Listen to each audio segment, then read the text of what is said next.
Bonjour tout le monde.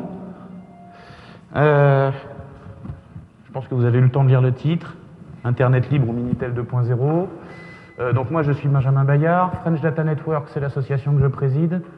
D'habitude sur le premier slide j'explique un petit peu ce que c'est que FDN, mais comme je vais en parler pendant 45 minutes de ce que c'est que FDN, je vous l'expliquerai à la fin si vous n'avez pas compris. Donc on va passer tout de suite au plan, vite fait, de ce que je veux vous raconter. Je vais essayer de faire court pour qu'on ait le temps de troller, de débattre après. Puis si je fais long, on débattra dehors avec du café et des cigares. Donc je vais faire un tout petit rappel historique. Je ne prétends pas être exhaustif sur l'histoire, c'est juste recadrer 2-3 idées de base. Un petit peu après, on parlera de modèles techniques entre Minitel et Internet. Un petit peu après, on parlera de modèles économiques entre Minitel et Internet. Un petit peu après, on parlera des différents acteurs de ces deux mondes. Ensuite, on parlera de quelques questions juridiques relativement simples, mais qui ont un impact majeur. Et j'essaierai de passer un petit peu plus de temps sur la conclusion parce qu'elle est importante. Bon, on va commencer par l'histoire. Rapidement, quelques points clés. Pourquoi est-ce que je viens vous parler d'Internet libre dans une conférence qui parle de logiciels libres? Basiquement parce que ça se ressemble. C'est à peu près les mêmes dates. C'est-à-dire que l'apparition d'Internet et l'apparition des logiciels libres, curieusement, c'est vaguement la même époque. C'est la fin des années 70. C'est le moment où les deux prennent leur essor.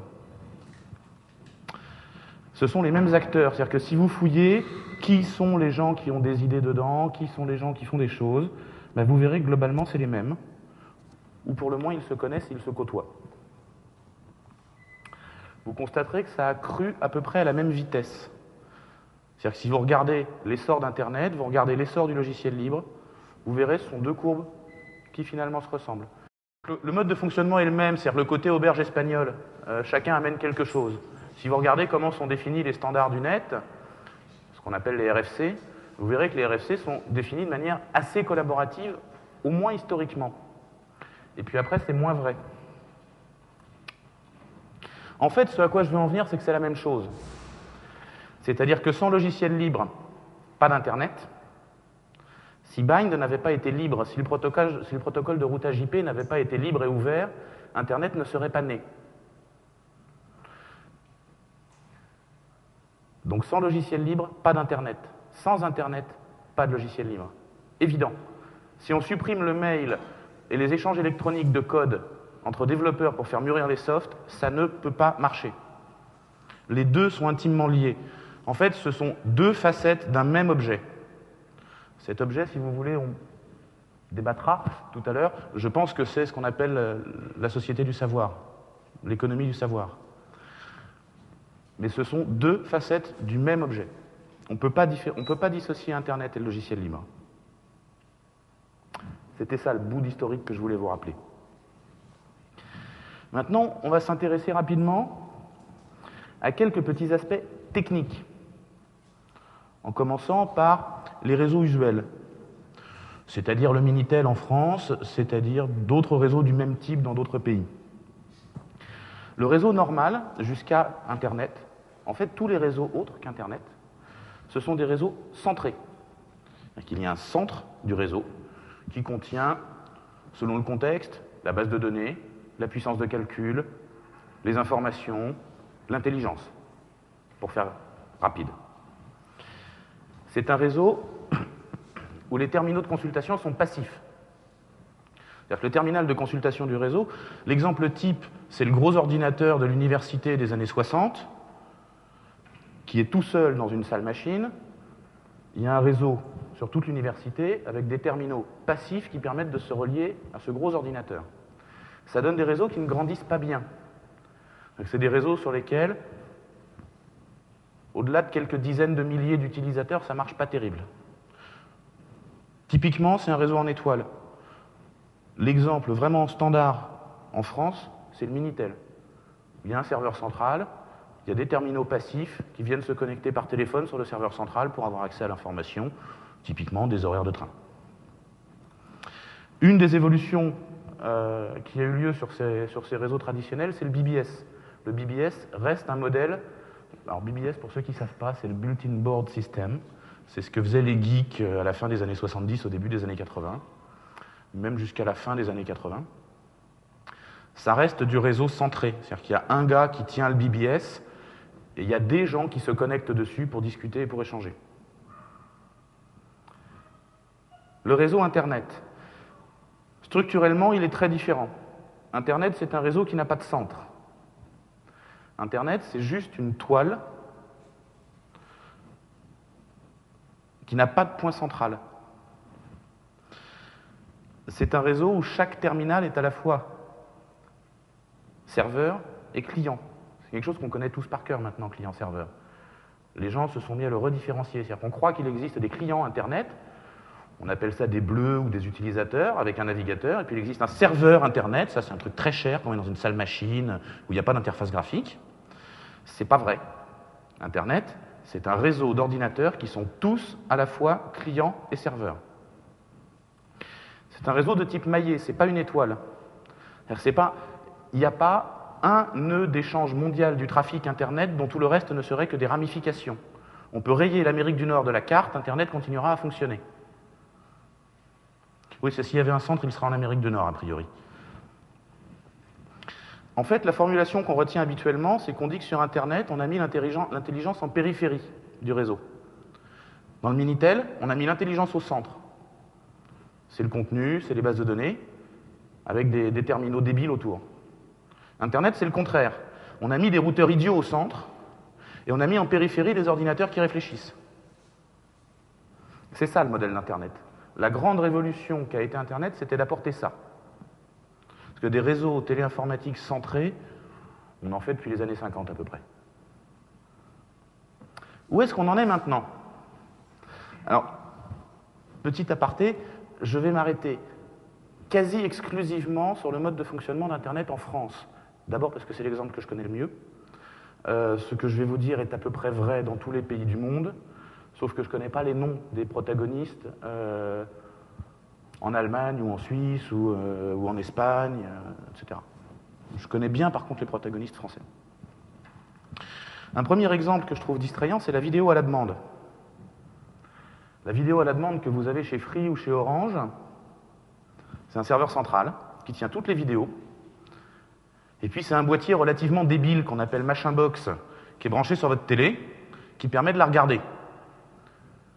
Vous, je sais pas, moi, ça, c'est du Minitel. Il est en couleur haute définition, mais c'est du Minitel. D'ailleurs, vous regarderez, on paye à la minute, comme sur 3615 machin, pareil. Le courrier électronique. Moi, quand j'ai appris le courrier électronique, quand j'étais petit, on m'a dit, c'est le login de l'utilisateur, le nom de la machine, mon adresse mail, c'est Bayard B, ça c'est mon login, edgar.fdn.fr, ça c'est ma machine. Quand vous faites sur Internet ping edgar.fdn.fr, si ça répond, c'est que mon PC à la maison est allumé et est connecté à Internet. Jean-Paul.dugenou@wanadoo.fr, moi je suis prêt à parier que sa machine ne s'appelle pas wanadoo.fr. Le type qui a la machine qui s'appelle wanadoo.fr, il a 56 millions d'adresses mail dessus. Je suis persuadé que c'est pas vrai. Il n'a pas, lui, perso, 56 millions de boîtes aux lettres. Avoir mis 56 millions de boîtes aux lettres sur le même domaine, sur la même machine, c'est avoir mis tout le contenu au centre. Votre correspondance à vous. Au centre. Ça, c'est pas de l'Internet, c'est 3615 ULA. En moins X. Dailymotion, YouTube. J'ai pris l'exemple français, l'exemple américain, tout le monde les connaît. Ces gens-là, qu'est-ce qu'ils font? Moi, la première fois que je l'ai vu, je me suis dit « Ah, c'est marrant comme tout. On pose des vidéos, les gens regardent, c'est rigolo. » Et puis, à peu près 30 secondes plus tard, je me suis dit « Bah oui, mais c'est con, je vais le mettre sur mon PC, moi, la vidéo. » Juste, j'ai pas la bande passante en upload pour le faire. C'est-à-dire qu'on m'empêche techniquement de le faire. Mais ça n'a rien à foutre chez eux. Je veux dire, les vidéos du baptême de mon filleul, ça n'a rien à foutre chez Dailymotion. Ça devrait être chez moi. Accessoirement, quand on parlera économie, celui-là, il est bien mignon. Il y a des beaux morceaux dedans. Ça, j'aime bien aussi. Google, Yahoo, MSN, c'est à peu près les 3 moteurs de recherche qui font 95% de la recherche sur Internet et de l'indexation. À une époque, quand on cherchait le site Minitel qui permet quelque chose, on tapait 3615, puis au lieu de taper le nom du site, dans la case nom du site, on allait dans la case rechercher, puis on tapait des mots-clés, puis France Télécom proposait des services Minitel auxquels on pouvait se connecter. Bon, ben ça s'appelle Google. Ils l'ont fait en couleur, ils l'ont fait en grand, ils l'ont fait avec de la pub sur le côté, mais c'est le moteur de recherche du Minitel. C'est pas ça, Internet. Internet, c'est pas les 8000 machines de Google qui détiennent le savoir de l'humanité. Internet, c'est le contraire de ça. Donc finalement, côté réseau, sur la technique, c'est pas du net. Ce que vous utilisez couramment, c'est pas du net, c'est du Minitel. Sur le modèle économique, on va regarder un petit peu ce que ça donne. Parce que je ne sais pas si vous avez repéré, le mode de facturation n'est pas tout à fait le même.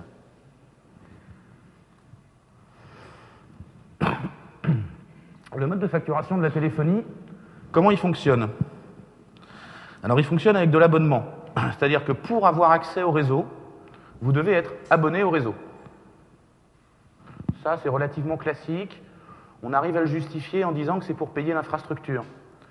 C'est-à-dire que comme quelqu'un est venu un jour agrafer un fil de cuivre sur votre mur pour vous donner du téléphone, pendant 80 ans, vous allez lui payer. Le cuivre est cher, certes, mais pas tant. Et ensuite, c'est un jeu de ce qu'on appelle demi-terminaison. Je ne suis même pas sûr que ce soit le terme exact. Mais les gens de la téléphonie connaissent ça par cœur. Alors, ça n'existe pas quand je téléphone à mon voisin et qu'on passe tous les deux par France Télécom. Par contre, ça existe quand je téléphone, même dans le modèle historique des années 70, quand je téléphone à mon copain qui habite en Espagne. France Télécom et son homologue espagnol vont se facturer des demi-terminaisons. C'est-à-dire que moi, je vais payer une partie du coût, et en fait, mon copain va payer aussi une partie du coût, chacun des opérateurs facturant la moitié d'une connexion. C'est important de comprendre qu'on paye aux deux bouts. Parce que c'est un modèle qui est relativement particulier. En fait, moi, je paye la communication, et mon pote, il a payé l'abonnement pour que je puisse l'appeler. Et les opérateurs se facturent entre eux sur ce mode-là. C'est flagrant quand on creuse un petit peu le modèle du roaming international. C'est-à-dire quand je vais avec mon joli téléphone Bouygues à Stockholm, comme il n'y a pas longtemps, le jeu de refacturation entre l'opérateur de Stockholm et Bouygues Télécom, c'est vraiment des demi-aboutements d'appels, avec un appel sortant vers la France, un appel rentrant vers Stockholm, parce que je téléphonais via un numéro de téléphone français au gars qui était dans le même restaurant que moi, qui était lui aussi sur un numéro de téléphone français. Ça faisait des nœuds assez curieux, mais dans le jeu de facturation, il se facture plein de demi-appels, et ça génère finalement beaucoup de sous artificiels, puisqu'ils s'entrefacturent, donc en fait c'est de l'argent qui s'annule. Le mode de facturation sur Internet est assez différent. Alors vous ne le connaissez pas forcément bien. Ce dont je vais vous parler, c'est soit du mode de facturation d'il y a quelques années, quand Internet commençait, n'était pas encore trop parasité, ou de celui qu'on croise encore dans la facturation entre opérateurs. D'abord, en général, sur Internet, il n'y a pas d'abonnement, il y a des frais de construction. Ça a coûté 400 € de tirer le câble pour amener le réseau, eh ben on paye 400 € de frais de construction. Ça, c'est classique. C'est pas un abonnement. Ensuite, il y a une facturation soit au volume, soit au débit, ce qui revient au même. C'est-à-dire qu'à l'époque où les débits des lignes de connexion à Internet étaient faibles, on payait au débit de la ligne. C'est-à-dire quand on louait une liaison 32 kilobits, ça coûtait à peu près moitié moins cher qu'une liaison 64 kilobits. On ne payait pas vraiment l'abonnement au média lui-même. Ce qu'on payait, c'était le débit garanti dessus. De nos jours, on retrouve encore ça dans le mode de facturation entre opérateurs. Quand deux gros opérateurs Internet se facturent quelque chose, c'est-à-dire quand Gitoyen paye sa bande passante à Level 3, on paye au volume. Donc on a posé un Teuio à 100 MB, on en a consommé 30 dessus, on paye 30 MB. Si on consomme 0, on paye 0. Alors bien évidemment, ce mode de facturation est particulièrement injuste, parce que vous imaginez bien que la négociation entre un opérateur international, tendance intercontinentale, et le nain de jardin, qui est l'opérateur local de votre bled, la négociation, elle est vite vue, hein, c'est le prix qu'il veut. Puis il n'y a pas vraiment bien de concurrence. Pour vous donner une petite idée, sur les biens de consommation courants, entre le prix de gros sortie usine et le prix de détail chez le marchand au coin de la rue, il y a au maximum un facteur 10-15. Sur Internet, dans le prix de la bande passante, entre le prix vraiment d'échange entre très gros opérateurs internationaux et le prix de vente au détail chez les tout petits opérateurs, il y a un facteur 35, 40, 50.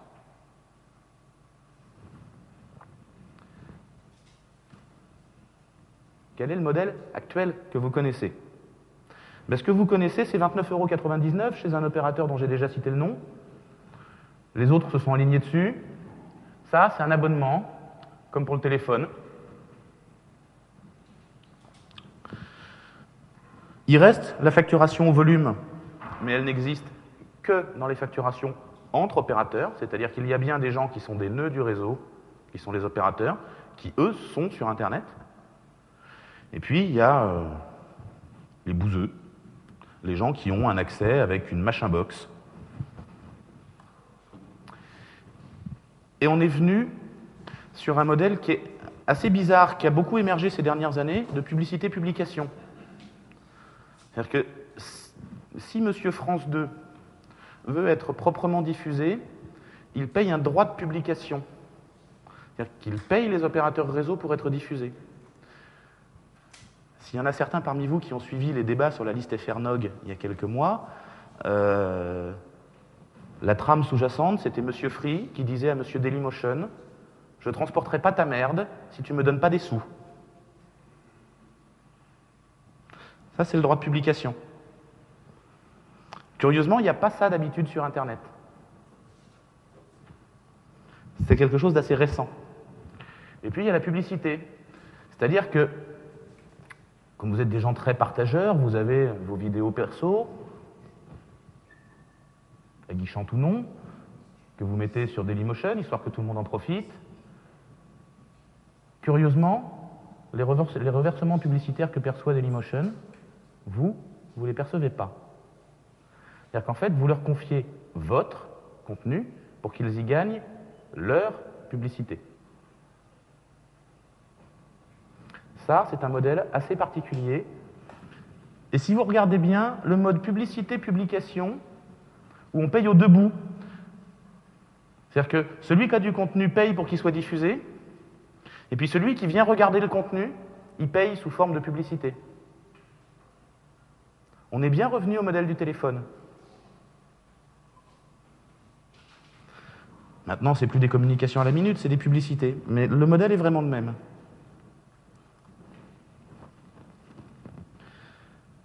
Rapidement, les acteurs qui sont en jeu là-dedans. Dans le monde de la téléphonie et de la télévision. Pour le coup, j'ai pris la télévision payante parce que là aussi, on retrouve des modèles économiques qui sont les mêmes, très centrés.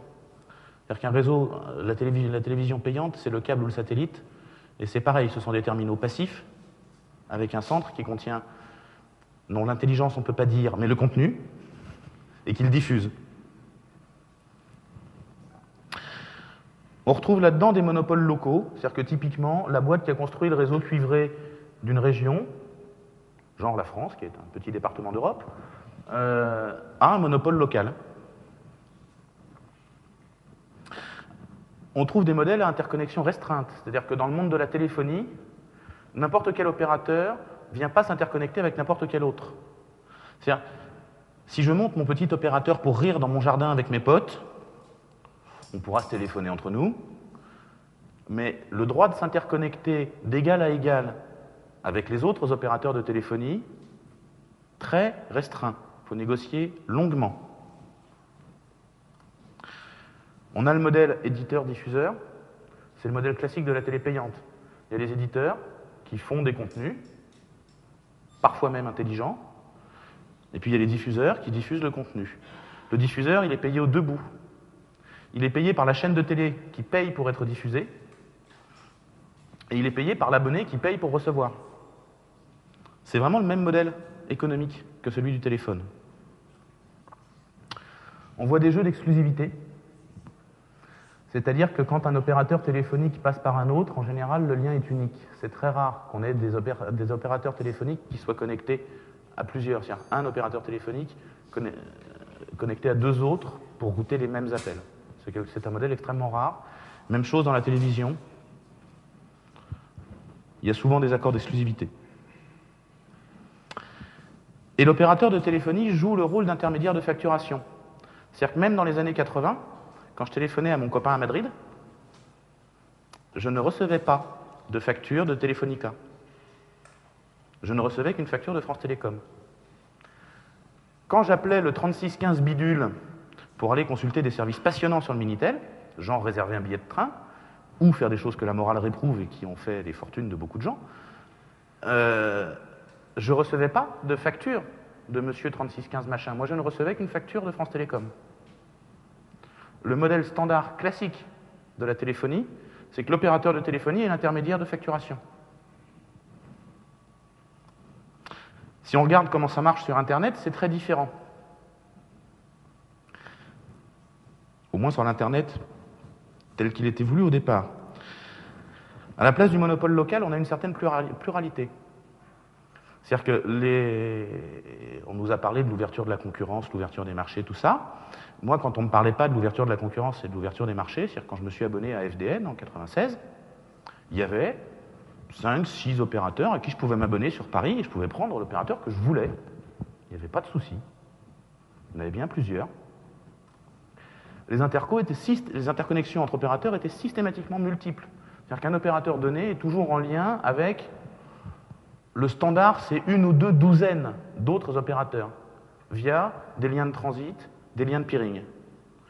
Pour vous donner une petite idée, Gitoyen est en interconnexion avec probablement une centaine d'opérateurs.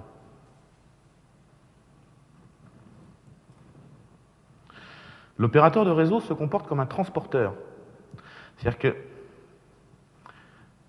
quand je commande un paquet chez un commerçant, pas forcément via Internet, hein, dans les années 80, chez les Trois Redoutes, quand je commandais des chaussettes, je payais mes chaussettes à les Trois Redoutes, et les Trois Redoutes payaient le transport à la Poste. Et la Poste ne s'occupait que de transport. Ça, c'est à peu près le modèle d'Internet. Mon FAI, il transporte mes données, c'est tout. Il ne regarde pas ce qu'il y a dedans, c'est pas sa sauce. Finalement, d'où ça vient, c'est-à-dire savoir si ça vient d'un contenu payant ou si ça vient d'un contenu gratuit, lui, s'en fiche. Il transporte de manière neutre. On est sur un modèle de facturation directe. C'est-à-dire que quand j'achète un produit sur Internet, que ce soit un livre chez Amazon ou un abonnement à un site qui contient de l'actualité passionnante avec des gens tout nus sur des photos, je paye directement. C'est-à-dire que je ne paye pas à mon fournisseur d'accès qui, comme ça, n'est pas au courant, plus discret. Alors, quelques exemples d'opérateurs. Bon, forcément, j'ai cité FDN, c'est le mien. J'ai cité Neuronexion parce qu'on est à Amiens. Et puis, le gros national à l'époque, c'était Olean.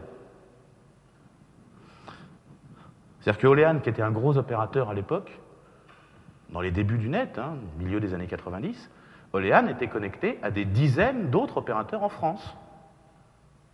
Il n'y avait pas de problème pour obtenir un accord d'interconnexion dans des conditions relativement équitables entre Neuronexion, qui était une PME avec quelques personnes sur Amiens, et Olean, qui était une PME avec quelques dizaines ou quelques centaines de personnes sur la fin, à Paris. Où est-ce qu'on en est maintenant? Alors, Orange, c'est le nom moderne de France Télécom. Interconnexion avec eux, rêve. Interconnexion multiple, si tu veux transporter ton trafic vers Orange, en gros, tu finiras par le leur payer. Free, même punition. c'est pas vraiment un opérateur Internet, c'est plus vraiment un opérateur Internet. C'est en train de basculer tout doucement vers un opérateur Minitel. Il y a 3 ans, l'idée qui a été tenue sur FRNOG de dire à Dailymotion « Je transporterai ta merde si tu me donnes des sous », elle aurait fait bondir les gens de chez Free. À l'époque où ils étaient petits, ça leur aurait fait très peur parce que c'était un moyen de les empêcher de grossir.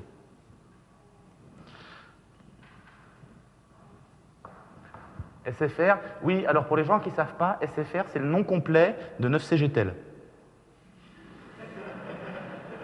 Ben, je ne sais pas, c'est le plus gros actionnaire. Moi, je veux bien les appeler autrement, mais enfin voilà, l'actionnaire, c'est SFR. Donc eux, même chose.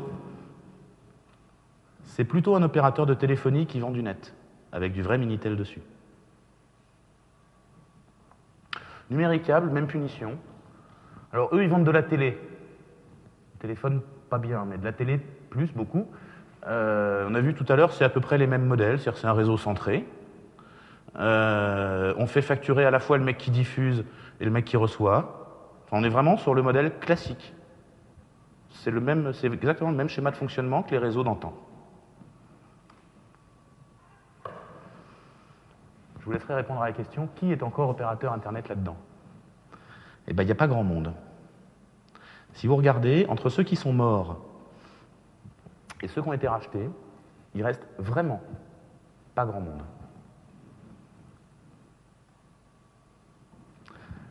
Ça, c'est un morceau sur lequel je vais m'étendre un petit peu plus. Il n'y a qu'un seul slide, mais il y a beaucoup de choses à dire. Parce qu'on n'a pas basculé du modèle Internet qui commençait à émerger au milieu des années 90 au modèle Minitel qui est en train d'émerger aux États-Unis au début des années 2000, complètement par hasard. Il a fallu plusieurs morceaux pour en venir là. Même chose, je vais me centrer plutôt sur les effets franco-français, mais vous verrez, le modèle s'étend assez bien. D'abord, les DRM, ça vous parle, on en a parlé beaucoup ici, DADFSI, droit d'auteur et droit voisin dans la société de l'information, pour les gens qui oublient ce que veut dire l'acronyme. Créer des DRM, c'est créer de l'exclusivité. C'est un morceau qui manquait sur Internet. On ne pouvait pas créer de l'accès exclusif de manière simple. En mettant des DRM dedans, on peut bien, c'est facile.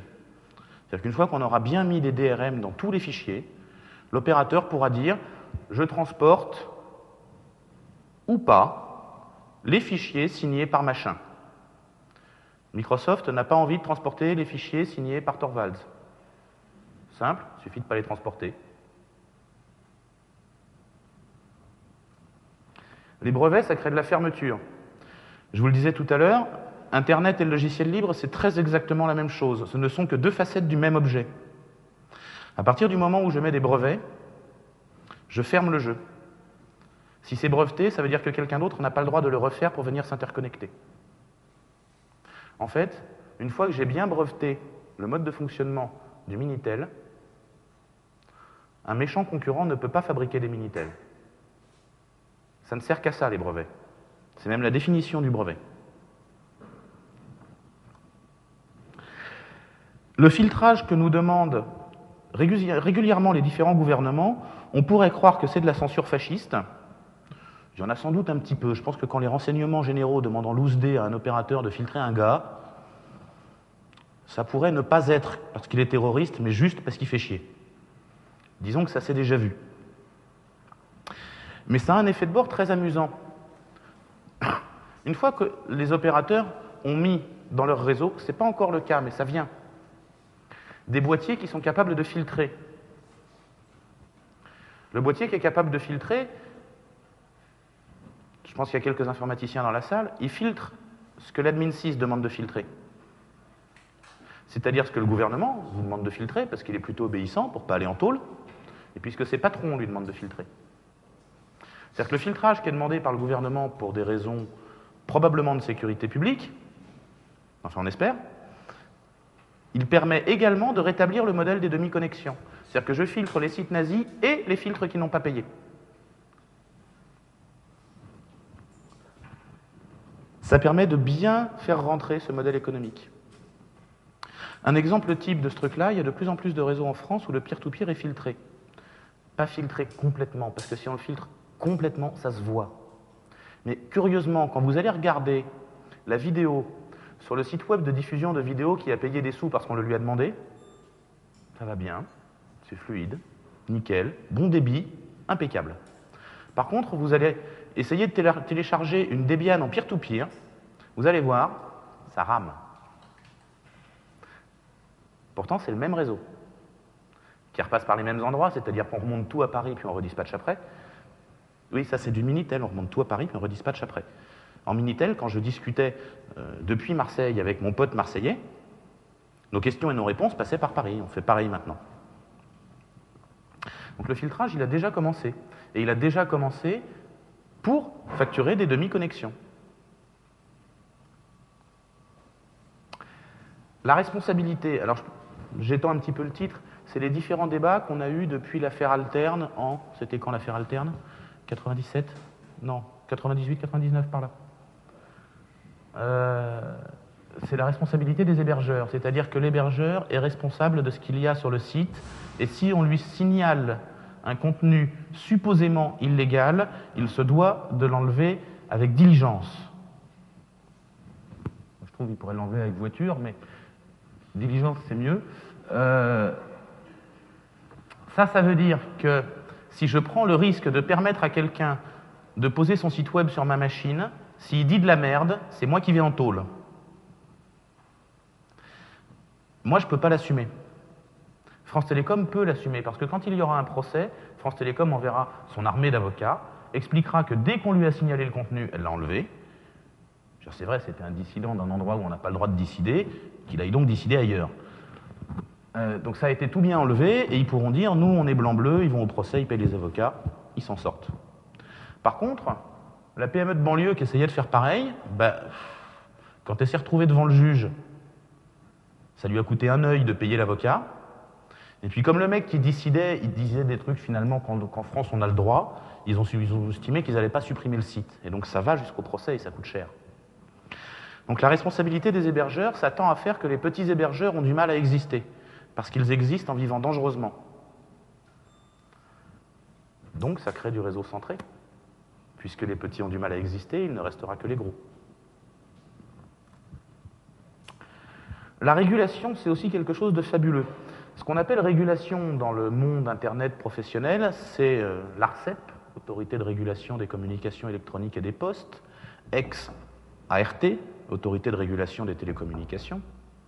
C'est des gens qui ont été mis en place à l'époque où, suite à certaines directives européennes, on a ouvert le marché des télécoms. J'ai assisté, alors si un petit peu en tant que président de FDN, mais aussi avec d'autres casquettes, à une des réunions de l'ARCEP, sur les réseaux d'initiative publique, où il y avait le monsieur responsable du dégroupage en France, qui nous expliquait, mort de rire, qu'il y a 10 ans, quand ils ont commencé et qu'ils ont fait les premières réunions sur le dégroupage, il fallait une salle de réunion gigantesque pour asseoir les 50 opérateurs. Alors qu'aujourd'hui, quand ils font les réunions sur le dégroupage, ils font ça dans son bureau parce qu'ils sont 4. Et il avait l'air content de lui, Pépère. C'est-à-dire que lui, il a été mis en poste pour ouvrir le marché, il est passé de 50 acteurs à 4, et il est content. Fabuleux. Moi, je trouve fabuleux. Et donc, ce petit jeu où on se retrouve avec 4 opérateurs qui vendent du Minitel-Net 2.0, ça fait qu'ils sont suffisamment gros pour envoyer chier tous les autres. Je veux dire, quand on s'appelle Free et qu'on a 2 millions d'abonnés, ou quand on s'appelle France Télécom et qu'on en a 4, ou quand on s'appelle Neuf et qu'on en a je ne sais plus combien, à force de racheter leurs clients, je ne sais plus où ils en sont, 2,5 probablement, forcément, un schtroumpf qui vient avec 20 000 comme Nérim, rien à battre. Je ne parle pas aux petits. Donc la difficulté d'interconnexion des réseaux, elle vient en bonne partie des erreurs de régulation ou des choix de régulation, parce que c'est peut-être pas par erreur, qui font qu'il n'y a plus de petits opérateurs.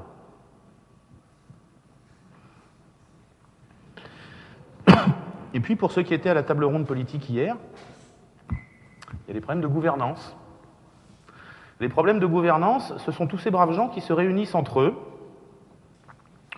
pour décider si, oui ou non, on va permettre aux gens d'acheter des noms de domaine sans leur papier, ou si on va distribuer des adresses IP aux pas gentils, ou comment on va faire en sorte que les pédos-nazis puissent pas faire ci ou ça, ou que les terroristes puissent pas poster, donc comment Google va filtrer tous les sites écrits en arabe, parce que ça doit être suspect, sauf ceux, bien évidemment, signés par le gouvernement qui vend du pétrole.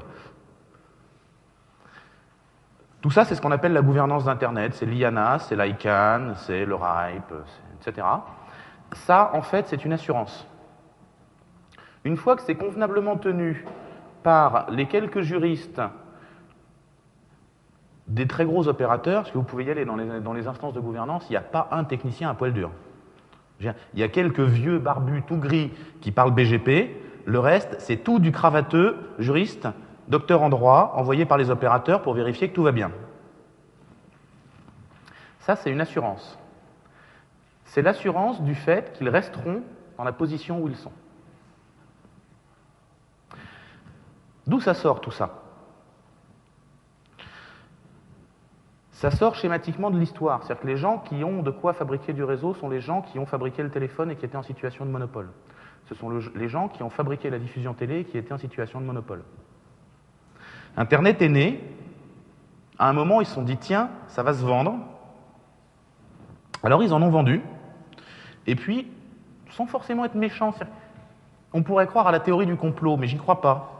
Je pense qu'ils ne sont pas assez malins pour s'être dit, tiens, on va se liguer pour attaquer sur tous les fronts en même temps pour faire taire les pénibles.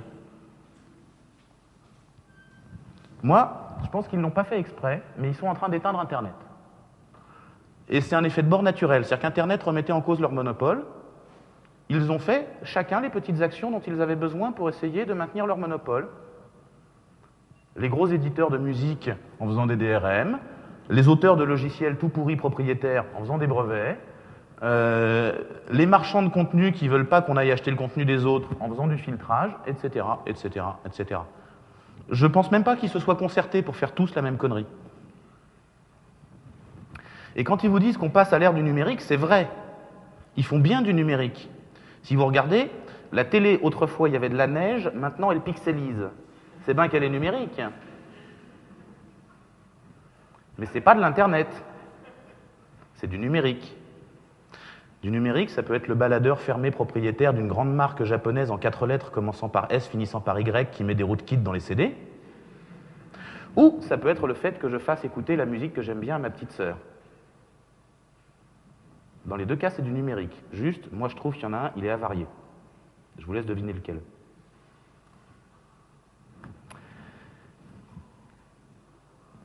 J'espère avoir réussi à vous convaincre du fait qu'en ce moment, vous mangez beaucoup de Minitel et pas beaucoup d'Internet. Maintenant, qu'est-ce qu'il faut en conclure? D'abord que vive le Minitel 2.0, hein, ça y est. Donc en fait, vous voyez, c'est à peu près celui-là. Hein?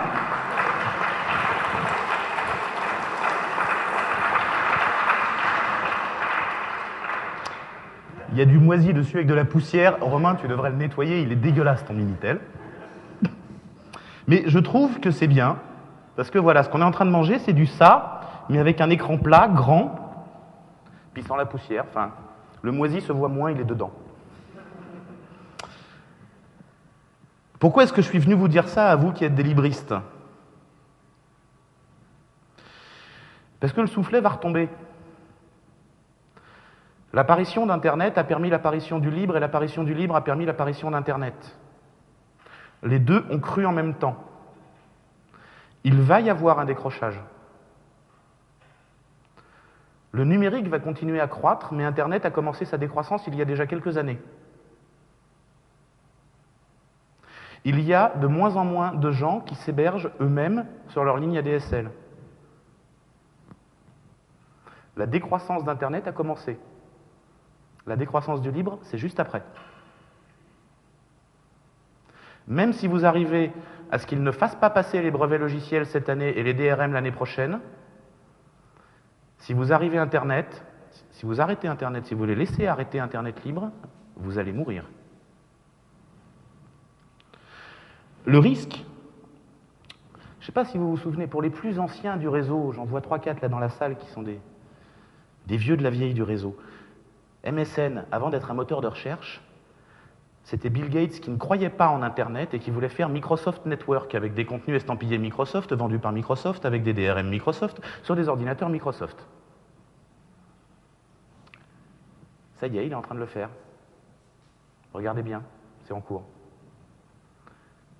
Une fois que tous les contenus en ligne, ils auront des DRM et des brevets dedans, ce type-là aura acheté Internet et il en aura fait MSN. À l'époque où il a essayé de lancer MSN, c'était quoi, 95, 96, par là, j'étais encore étudiant, c'était dans ces années-là. Il avait échoué comme une merde. Son truc avait été un flop commercial colossal.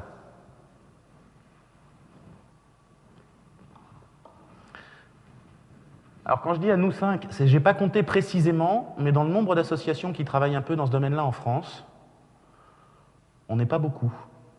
Il y a FDN, ça fait plusieurs années déjà qu'on vient au RMLL et puis qu'on dit « Attention, faites gaffe les mecs, ça vous pend au nez » et on rencontre un écho de silence assourdissant. Il y a Globnet qui fait des petites choses, il y a Alterne qui fait des petites choses quand Valentin n'est pas en vacances.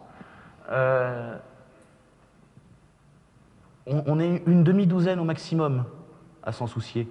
Des gens qui s'intéressent à savoir comment est-ce qu'on fait pour qu'Internet reste Internet, ou redevienne Internet, pour faire un réseau libre. Ça se compte sur les doigts de la main en France. Et pourtant, il y a un vrai danger. Si j'ai pu un petit peu en réveiller 2 ou 3 qui se disent « Tiens, peut-être », voilà, j'aurais pas perdu mon temps. Et puis, je veux quand même terminer sur une note positive. Ils sont en train de nous enfler. Ça fait pas un pli. Par contre, je sais qu'on va gagner. C'est évident. C'est évident. Exactement comme quand on a inventé l'imprimerie, il était évident qu'il y aurait un jour la liberté de la presse. Toute la question, c'est de combien de temps ils pourront le retarder. Sur l'imprimerie, l'Église, les moines copistes, à qui on piquait quand même leur business, les dirigeants qui n'avaient vraiment pas envie qu'on parle de ce qu'ils font, ont réussi à retarder de quelques siècles. Là, on est sur le même jeu. C'est-à-dire les moines copistes de DVD qui ne veulent pas qu'on leur pique leur business, les dirigeants qui aimeraient mieux qu'on ne puisse pas décider à l'étranger sur Internet. Ces gens-là, ils cherchent à éteindre le net, exactement comme les autres avaient cherché à éteindre l'imprimerie. Alors, je me dis, sur l'imprimerie, on a gagné, finalement. Dans à peu près un quart de la planète, il y a de la liberté de la presse. Sur Internet, on va gagner. Tout mon problème, c'est de savoir est-ce qu'on va gagner demain ou est-ce qu'on va gagner dans 30 ans. Mais on va gagner. Alors, je suis sûr, si vous vous réveillez, on a plus de chances que si vous continuez à dormir. Voilà, moi j'avais ça à vous dire. Si vous avez des questions, je suis tout prêt à troller avec vous.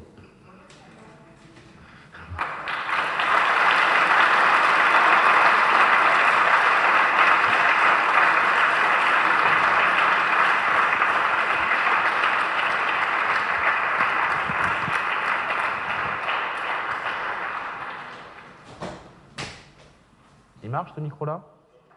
Oui, nickel. Tiens Jean-Charles, tu vas venir faire porte-micro. S'il y a des gens qui ont des questions.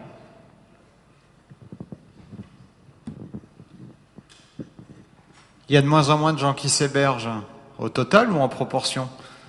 Je me pose la question parce que est-ce que finalement l'aspect libre peut subsister juste parce qu'il y a une masse critique de personnes ou est-ce qu'il faut une proportion de personnes? Dans l'idéal, il faudrait une proportion, vu le nombre de gens qui achètent des Minitel en couleur avec du flash dedans. S'il y en avait 1% qui s'auto-héberge, on aurait du vrai Internet libre et incontrôlable. Donc une proportion, ce serait magnifique. Le fait qu'en proportion ça baisse, j'en suis certain. Je soupçonne qu'en chiffre aussi ça baisse. C'est-à-dire que je connais des gens qui, au tout début de la DSL, s'étaient auto-hébergés parce qu'ils en avaient ras-le-bol d'avoir du mail pourri avec 1,5 méga où on peut recevoir un mail tronqué tous les 15 jours et qui s'étaient dit, ils font chier, je vais le faire chez moi, marchera mieux. Alors, depuis que les faiseurs de Minitel ont appris à faire du mail plus volumineux, ont appris à stocker de la vidéo, bref, ont appris à attirer le client en lui apportant des services, bon, finalement, le gars qui se fatiguait à installer son petit serveur de news et son petit serveur de mail à la maison, juste, il en a ras-le-bol. Il trouve que le webmail en web 2.0 avec du Java qui flash et qui clignote, ça permet de lire son mail sur Yahoo dans un cybercafé. C'est cool. Ouais, COULE. C'est-à-dire qu'en fait, le journaliste chinois qui avait son mail dans sa boîte aux lettres et qui se disait « c'est cool », quand Yahoo l'a donné au gouvernement, il a dû se dire « c'est con ». Mais je soupçonne que, en nombre pur, les gens qui s'auto-hébergent, ce qui était apparu avec l'apparition de la DSL, parce qu'il fallait des connexions permanentes pour le faire, soit en train de baisser. C'est l'impression que j'ai, je me trompe peut-être. Mais au moins, il n'augmente pas assez vite. Il augmente beaucoup moins vite que le Minitel 2.0.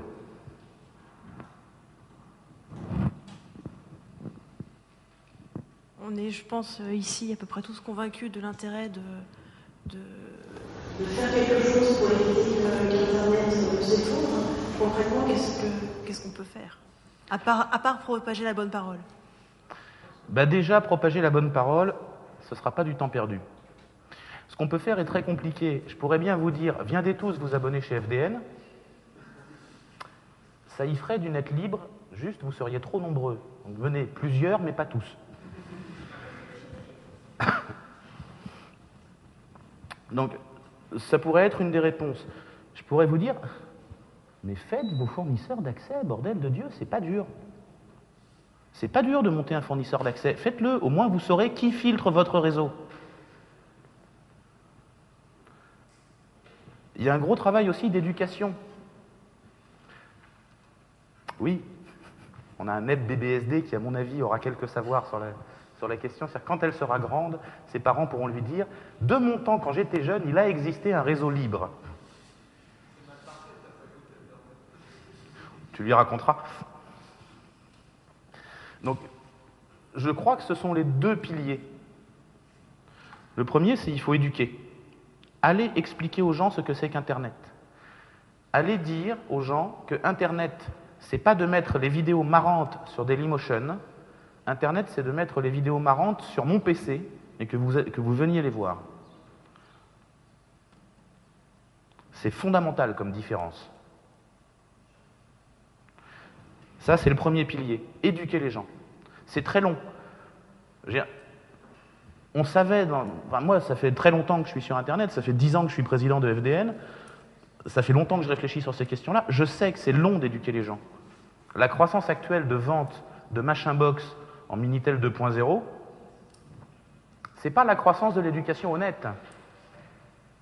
Le type qui publie son blog sur un ordinateur qu'il ne possède pas, il fait du Minitel.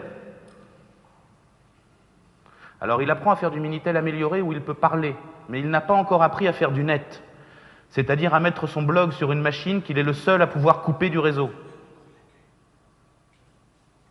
C'est très différent. Cette éducation-là va prendre un petit peu de temps.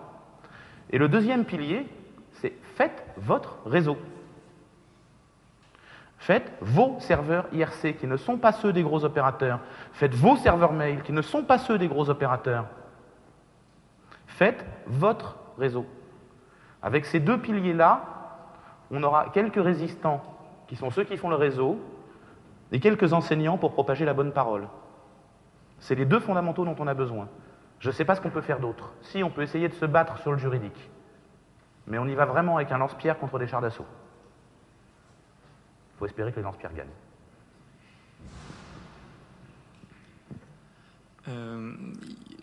Moi, j'ai personnellement un tout petit souci avec la proposition que tu fais, qui concerne donc héberger soi-même des choses.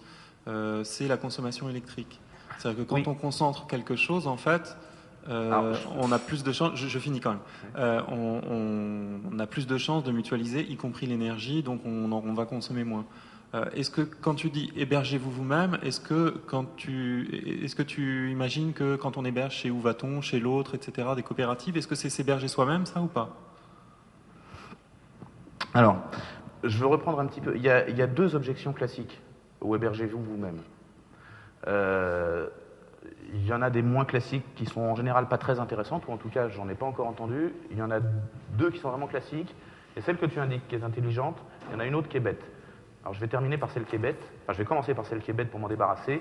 C'est compliqué techniquement, ça, c'est juste faux.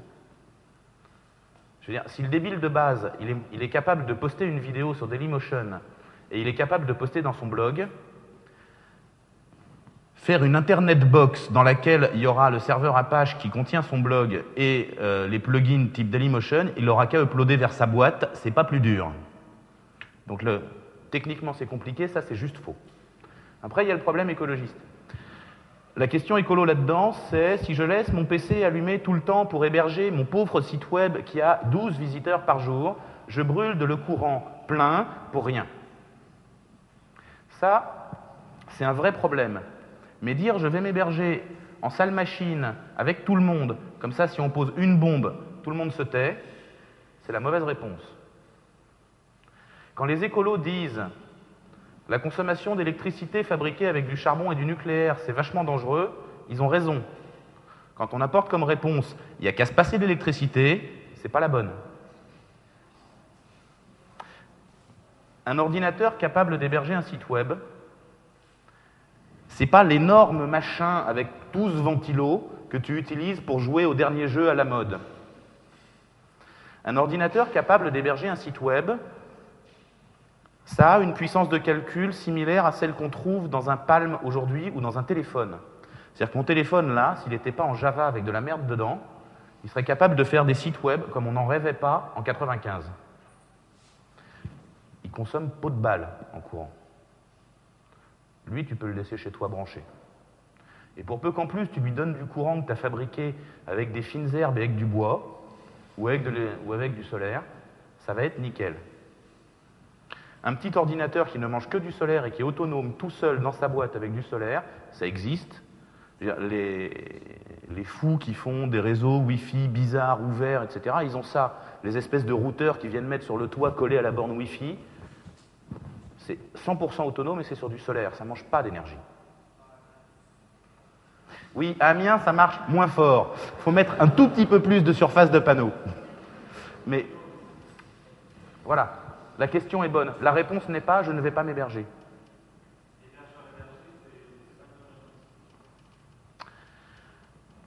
Hébergeur hébergé, c'est pas forcément une bonne réponse. C'est dans le sens, on se met à 3 et on loue une bécane dans une salle machine. C'est dans cet esprit-là. Ben, dans cet esprit-là, dans la balance entre Internet et le Minitel, quand tu mets ton site web chez OVH, tu es purement dans le Minitel. Si tu le mets sur les serveurs de page perso de Wanadoo, c'est pire. Quand tu commences à le mettre sur les serveurs hébergés en salle machine d'une assos sympathique, l'Autre-Net, Où va-t-on, des gens comme ça, Tux Family, tu rééquilibres un peu. Quand tu le mets sur les machines auto-hébergées des gens comme Rien, le réseau d'hébergeurs indépendants engagés, je vous incite à aller les voir si vous ne les connaissez pas, R-H-I-E-N. Super bien ce qu'ils font, ça penche presque vers de l'Internet. Parce qu'ils s'y mettent à 10, 15, 20, 30 à héberger sur la machine du gars qui sait faire leur site web, derrière leur ligne ADSL. Là, on est quasiment sur de l'Internet. On est sur du beaucoup net. Donc oui, c'est mieux. C'est-à-dire, si tu as à choisir entre les pages perso de ton fournisseur d'accès moisi, qui retirera le contenu si ça ne lui plaît pas, et te faire héberger sur la même machine que ta bande de potes, c'est plutôt mieux la deuxième solution. Maintenant, si la machine en question, elle est dans une salle machine qui ne t'appartient pas, où les flics ils rentrent quand ils veulent, avec même pas un mandat, juste ils demandent poliment au monsieur à l'entrée, pas top. J'espère que ça répond un peu à ta question. Y a-t-il d'autres questions? Je veux bien que tu fasses un commentaire sur la généralisation des échanges en peer-to-peer. Tu disais tout à l'heure, Internet, on a mis l'intelligence en périphérie du réseau. Donc j'ai l'impression que, en tout cas en France à l'heure actuelle, les gens ont beaucoup pris l'habitude de partager des films. En tout cas, ça, j'ai l'impression que c'est vraiment généralisé. Et donc ça, c'est un truc. Et l'autre truc, c'est le développement. C'est très lent, mais ça progresse, j'ai l'impression, de plein d'outils d'échange de contenu en peer-to-peer qui permettent de se passer de cette notion de client-serveur. Que ce soit GNU.net ou quelques autres expérimentations. Alors, ce que tu décris, c'est des gens qui développent des outils pour Internet, au lieu d'utiliser les vieux outils pour Minitel. Le peer-to-peer est probablement l'une des seules applications qui soit systématiquement de type Internet sur le réseau. Curieusement, c'est pour ça qu'ils veulent la filtrer. Quand je mets des fichiers à partager, alors tu disais des films, j'aime pas ça, des fichiers. Typiquement, je partagerai probablement en peer-to-peer la vidéo de ma conférence. Il n'y a pas d'ambiguïté, elle n'est pas volée. Le fait de mettre la vidéo de ma conférence en peer-to-peer, c'est un moyen de diffusion qui est intrinsèquement de type Internet. Donc, l'utilisation du peer-to-peer, c'est juste l'utilisation d'Internet. C'est une des utilisations normales, naturelles d'Internet. Internet, c'est fait pour faire ça. Et le fait de développer de plus en plus d'applications qui, au lieu d'aller chercher les données sur un serveur central, sont capables de les trouver sur des serveurs décentrés n'importe où, c'est juste des applications qui passent à Internet. Donc oui, ça c'est de l'Internet. Mais tu verras, si on les laisse faire, ce sera filtré.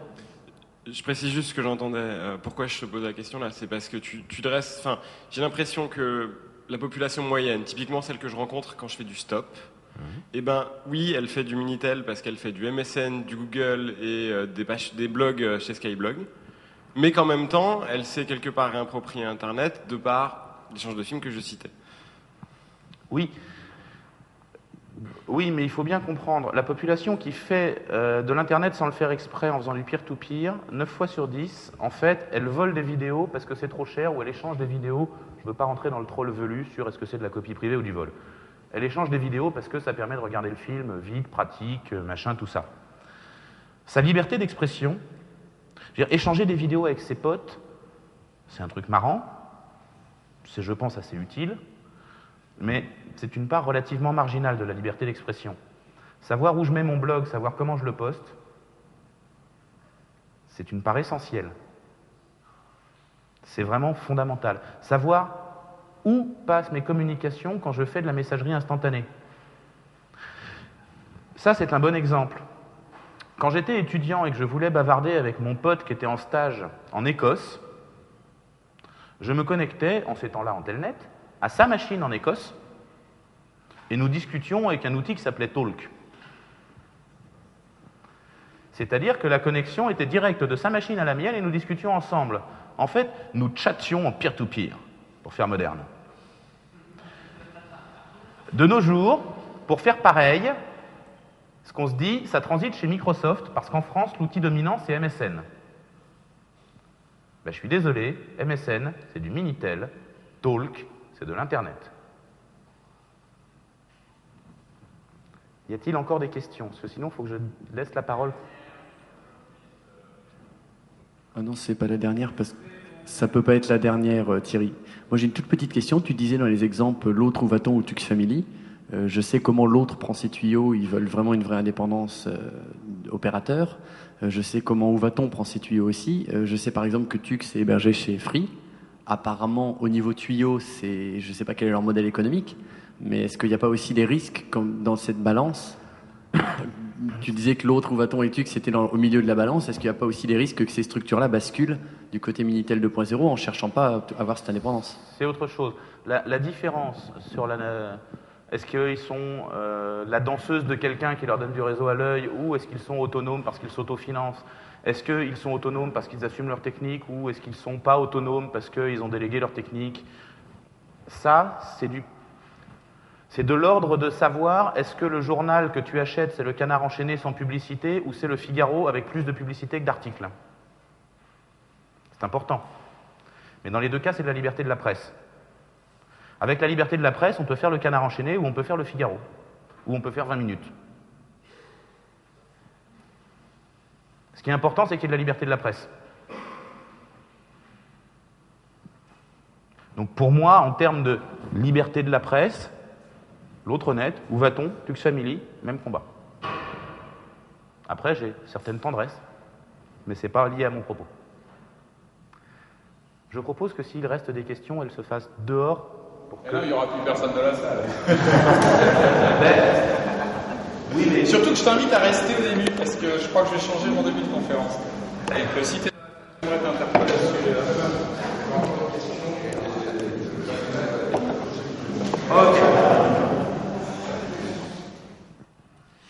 En fait, tu as beaucoup parlé pendant la conférence et beaucoup pendant les questions des aspects hébergement.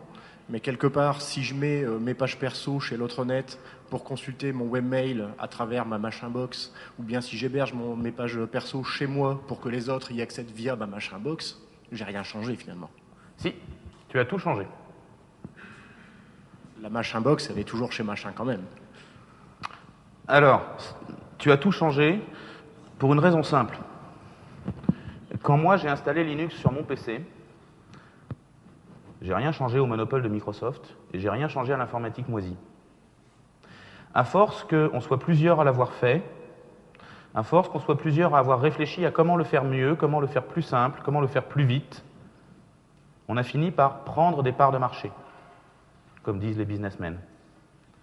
Donc si, quand tu mets ta page perso sur ton PC et que tu te dis « Putain, c'est chiant à installer Apache, il faudrait faire plus simple », tu fais avancer le truc.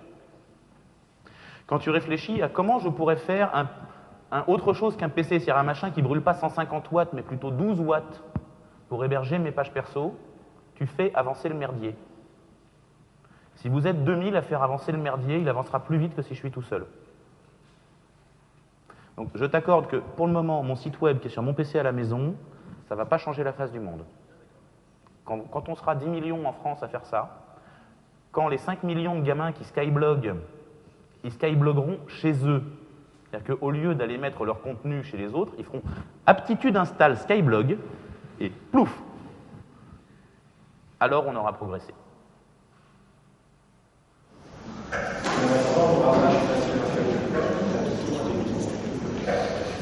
Oui, en attendant, tu as toujours un débit asymétrique parce que, curieusement, France Télécom te vend du Minitel.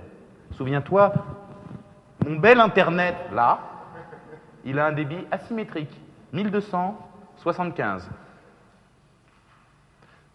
Tu regardes, il y a un ratio, il faudrait faire le calcul. Je n'ai pas de calculette sur moi, mais ça serait amusant. 1200 divisé par 75. Si, je dois avoir un Palm qui doit savoir calculer ça.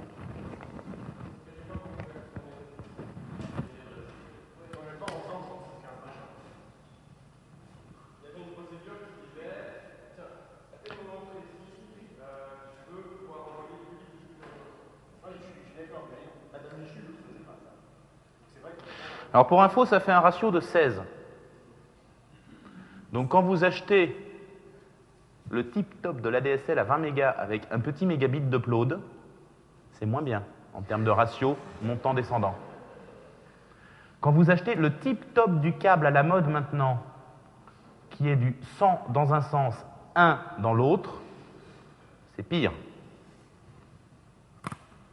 Finalement, le Minitel, il n'était pas si asymétrique que ça. Bon, je vous propose qu'on écoute Thierry, et puis après, on ira causer dehors, pour ceux qui veulent.